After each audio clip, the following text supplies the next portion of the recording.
سلامونه په دې هیله چې ټول افغانان جوړ او تازه وي. موضوعات مهاجرتي موضوعات دي چې په دې ورځو کې ټول خلک په دې باندې سرګرم دي چې څنګه وکولی شي د وطنه لاړ شي یو هیواد ته او هلته کار وکړي او هلته وظیفه پیدا کړي تر څو یو حلال رزق وګټي. نو ډیرو خلکو ته دا طریقه نه ورځي او فکر کوي چې مشکل دی. زه داسې نه معلوماتم ځکه چې ما هم همداسې فکر کوله په افغانستان کې چې کله وم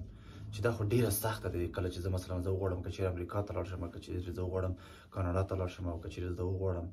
نورو هیوادونو ته لاړ شم، نو ډیر کم هیوادونه دي چې تاسو تک اغیزې ته لږ زره مشکل دی، مثلا لږ مشکلات منځته راوړي. او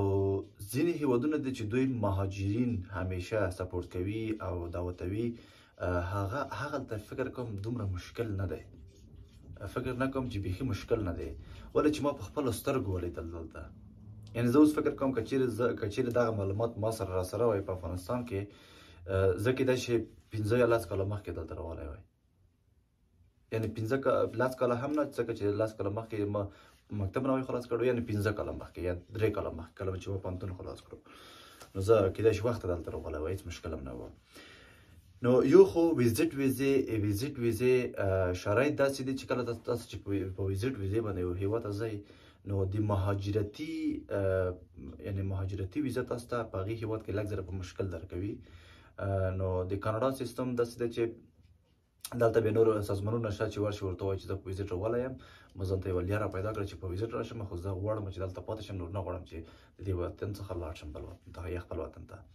نو بیا لږ زره داسې یو څه اندازه مرسته تاسو سره کېږي. د نورو هیوادو فکر نه کوم چې دومره زر تاسو سره مرسته وکړي او تاسو په هغې هیواد کې پاتې شئ. نو زه غواړم چې یو څو روشه تاسو ته د څو روشو هغه معلومات تاسو درکړم تر څو په هغې باندې تاسو وکولی شئ چې مهاجرت وکړئ. ګورئ کوم روشونه دي. یو تحصیلي دی، تحصیلي، کاري، پانګونه یا سرمایه گذاري، او بل هغه واده چې تاسو واده کوئ دلته، مثلا واده که جنۍ دلته سره هلک سره واده کوي ته راغوښتلی شي، که هلک وي جنۍ سره دلته واده کوي چې ته راغوښتلی شي. او بل هم د سازمان ملل له طریقه چې تاسو یې غواړئ یو هیواد ته چې وکئ ورشئ هلته مهاجرت وکئ. نو کله چې تاسو د یو پوهنتون ډیپلوم ولرئ او همچنان د یو مسلک سرټیفیکټ ولرئ، د پوهنتون ډیپلوم او د یو مسلک سرټیفیکټ په دې معنا دی چې تاسو کار 90% مخکې لاړ شوی دی. 90%. یعنې که چیرې تاسو داسې یو نهاد ته یا داسې یو سازمان ته مراجعه وکړئ، تاسو د کار مخته یوسئ، هغه ته تاسو 90% کار اسان کړی. که چیرې تاسو د هغه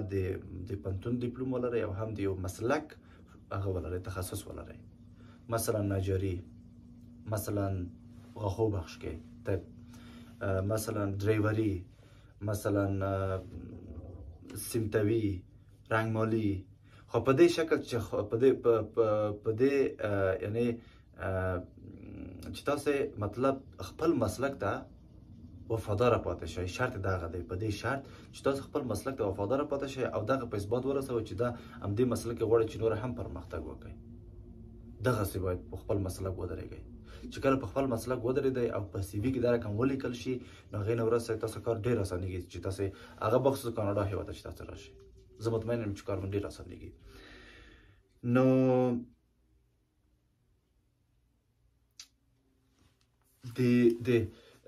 د هغه څه رقم تاسو کولی شئ چې مثلا اپلای ورته وکړئ.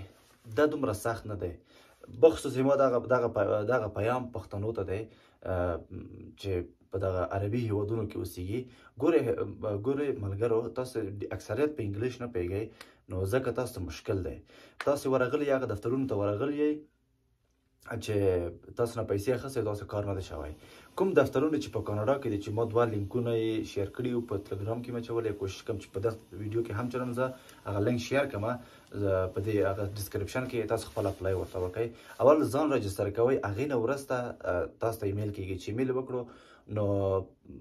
باید اسنادونه ته تکمیل وي. چې کله د اسنادونو تکمیل ول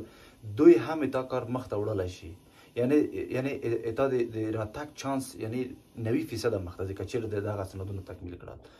نو دغه روشونه دي د مهاجرت چې تاسو مې وویل نو په دې هیله چې یو خبرداشت مو کړی بیا هم درته وایم چې سی وي ښایسته سی وي پروفیشنل سی وي جوړه کړئ ځان لپاره یعنی که مکتب اسناد نه لرئ د مکتب اسناد ځان ته جوړ کړئ او په انګلیسي ترجمه کړئ مکتب اسناد په کابل کې مثلا دفترونه شته چې تاسو ته ټاپه کوي هلته چې کله ترجمه کوي بیا ټاپه کوي که دوی اجازه لري د وزارت خارجه نه دوی مثلا نامه راخیستی دی د ټاپې هغه سی وي شهادتنامه د انګلیسي کورس چې حداقل په یو څو کلمو پوهېږي چې مثلا خپل ځان معرفي کولی شي د یو اسناد د کورس اسناد پیدا کړئ ځان ته او هغه مکمل په انګلیسي ارسم په انګلیسي وړوئ او کوم مسلک چې تاسو ویلی دی په هغې مسلک کې مثلا تاسې ښه هغه لرئ مثلا څه ورته وایي یعنی ښه پروفیشنل یې په هغې مسلک کې ښه تجربه لرئ د هغې مسلک بیا اسناد جوړ کړئ په انګلیسي وړوئ هغه هم په هغه کوم ځای کې چې په انګلیسي ډوي په هغې ځای کې ټاپه کوئ ورته وایي چې دی په دې ځای ټاپه ولګوي چې کله سندونه تکمیل شول هغې نه وروسته دغو لینکو ته تاسو اپلای وکړئ چې کله تاسو اپلای وکړئ چې کوم اسناد نه لرئ تاسو چانس هم سوځي او د یو بل سړي چانس هم تاسو نیسئ ځکه چې اسنادونه مو تکمیل نه دي چې کله مسندونه تکمیل شول دلته دفترونه فکر نه کوم چې دومره خطرناک دفترونه وي چې لکه دوبۍ او هغه نور هیوادو رقم ته د خلکو نه پیسې وشکوي چې بیا یې پوښتنه ونه کړي نه داسې امکان نشته داسې قانون دلته نشته چې مثلا د خلکو نه پیسې وشکوي نو زه مطمئن یم چې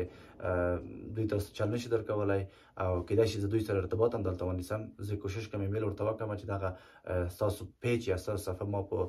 خپل یوټیوب کې اچولی و او ټیک ټاک یې مې اچولی و نو افغانان اپلای کړی دی نو خواهش کوم چې د افغانانو سره په دې بحث کې لږ مرسته وکړئ چې تر څو دوی وکولی شي ویزې واخلي نو دغه مهمې خبرې وي چې تاسو دا فکر کوم چې دا مې څوم ځل چې دا خبره زه تاسو ته یادوم خو بیا هم تاسو بار بار زما څخه پوښتنه کوئ چې دا څنګه وکړم نو کوشش وکړئ ملګرو د ویډیو تر اخره پورې وګورئ هغې نه وروسته بیا ما ته راشئ پوښتنه وکړئ چې زه په دې مثلا په دې دغه اسناد کم لرم زه څنګه یې پیدا کړم زه په اسناد پیدا کولو کې کیدای شي تاسو سره مرسته وکړم یا نوره کومه لارښوونه تاسو ته وکړم نو خواهش کوم چې هر شي داسې نقطه په نقطه ماته مسیج مه کوئ چې دا څه رقم ته کېږي یعنی دومره وخت نشته زه تاسو سره کښېنم زه چاټ وکړم دانه په دانه زه تاسو پوه کړم همدا چې زه یوټیوب ته راغلی یم چې تاسو ته ویډیو جوړوم په همدې معنی یې جوړوم چې تاسو وګورئ او د دې نه یو څه برداشت کړئ یو څه واخلئ که چیرې تاسو خپله نه لرئ مثلا دا سندونه او تاسو سینونه غټ دي په خپل زمانه کوشش وکړئ چې درسونه ووایئ او یو مسلک ته واچوئ چې په کوم هیواد کې یئ نو هغې نه وروسته تاسو ماشومان تاسو زمان کولی شي چې دوی مهاجرت وکړي او هغې نه د دوی راتلونکی دلته روښانه شي نو نوره چینل در سره نه پیږم